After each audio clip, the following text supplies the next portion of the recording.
नीति आयोग की बैठक में ममता बनर्जी जो कह रहे हैं, मुझे लगता है झूठ, ये सारे निहायत झूठ बोलते हैं। क्योंकि एक स्टेट की अगर कोई मुख्यमंत्री को इस तरीके की बोलने का मौका नहीं दिया जाता, बोलने की इजाजत नहीं दी जाती, ये मुझे ताज्जुब लगता है। और दूसरी बात यह कि हुआ क्या क्या होने वाला पहले से उन्होंने ममता बनर्जी इसका इजाहर दे चुके हैं कि हमें बुलाए हैं, हम जाना चाहते हैं, लेकिन हुआ हमें बोलने को नहीं मिलेगा मौका। ये पहले जाने का पहले जो नौटंकी होते हैं ना, नौटंकी की सारे जो स्क्रिप्ट है बयान कर चुके थे, वो ममता जी कर चुकी थी, सारे बयान दे चुकी थी। पहले उनको जानकारी मिल चुकी होगी कि वहां जाके क्या क्या होगी या नहीं होगी, सारी जानकारी उनकी मुहैया कर सकती थी वो। मुझे लगता है जो आज जो देश में राहुल गांधी जी को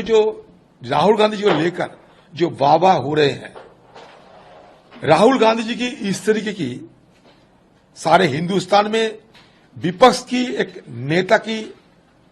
जो हैसियत से उन राहुल गांधी जी की जिस तरह की प्रकट होते हैं और हिंदुस्तान के आम लोगों को राहुल गांधी जी के ऊपर जिस तरीके की टिकी हुई है, उसमें इनकी मन में जलन पैदा शुरू हो गई है कि ऐसा ही महिला किसी की अच्छा, उनके अलावा किसी का अच्छा देखने के लिए वो कभी मतलब नहीं मन बनाती है। तो राहुल गांधी जी की सारे हिंदुस्तान में अपने जो हमारा देश की जो सियासत, इस सियासत में जिस तरीके की उनकी मतलब प्राथमिकता दिए जाते हैं और जिस तरह की उनके लिए सारे देश में चर्चा हो रही है, इसमें ममता बनर्जी की शायद जलन थोड़ा जरूरत से ज्यादा हो गई है। इसलिए बंगाल में हमें जिस तरह की अराजक स्थिति की सामना करना पड़ रहे हैं, चाहे चुनाव हो या चुनाव ना हो। चुनाव होने की पहले बंगाल में पंचायत चुनाव हुई थी,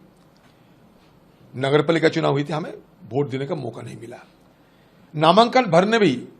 मुश्किल होने पड़े हमें। और चुनाव के बाद, चुनाव के दिन, चुनाव के पहले, चुनाव के बाद लूट और लूट, जबरदस्ती चुनाव में जीत हासिल किए जाते हैं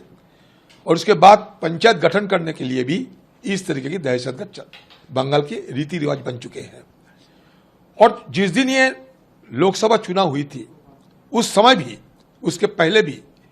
ये जो दहशतगर्द ये बंगाल में बिल्कुल उसी तरह ही थी। चुनाव के दिन हो सकते कोई केंद्रीय बाहिनी की जो फौज, सेंट्रल फोर्सेस तैनात की चलते कुछ जगह वोट जरूर हुई थी, लेकिन ये हम दावे के साथ नहीं कह सकते कि बंगाल में हर जगह चुनाव शांतिपूर्ण तरीके से हुआ था। ये नहीं,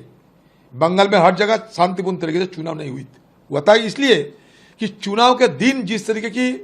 हिंसा और दहशतगर्द की माहौल बंगाल में पैदा हुआ था, ये सारे आपका कैमरे के अंदर ही है। अच्छा, चुनाव खत्म होने के बाद जितने सारे सीट जीत हासिल कर चुके हैं, फिर भी दहशतगर्द करने के लिए उनका कोई रोकथाम नहीं देखते थे। जहां जहां विपक्ष लोगों की कोई नुमाइंदे होते हैं, चाहे पंचायत लेवल पे, ये नगरपालिका लेवल पे, जबरदस्ती उनको पार्टी में शामिल किया जाता, पुलिस से डरा के, धमका के, मार के, पीट के, लालच दिखा के चलते रहते हैं। जहीं कोई बात अगर नहीं सुनते तो उनकी मौत की घाट उतार दिए जाते हैं। जैसे कि जलपाईगुड़ी में घटना घटी, हमारे पार्टी के वर्कर पैर में बांधकर उनको जिस तरह बेरहमी से पीटते पीटते उनको हत्या किए गए, ये सारे आपका निगाहों में है। ये बंगाल में कोने कोने में इस तरह की दहशतगर्द की तस्वीर रोजाना हमें, आपको, सबको मिलता है। तो इस हालात में मुझे लगा कि यहां आके बड़ी बड़ी तो बात करते हैं, ममता बनर्जी की दिल्ली आते ही सद्दी बन जाते हैं और बंगाल जाते आम लोगों के ऊपर दहशतगर्द करना शुरू कर देते हैं। She is playing saint in Delhi, but actually her party is playing devil in Bengal. जब दिल्ली आती है ममता बनर्जी स्वाधी बन जाती है, कलकत्ता उतरते ही बस उनका अपना रूप निकल जाते हैं। और इसका गवाह सारे बंगाल की रोजाना जो घट रहे हैं बंगाल में कोने कोने में, इसमें ये सख्त जाहिर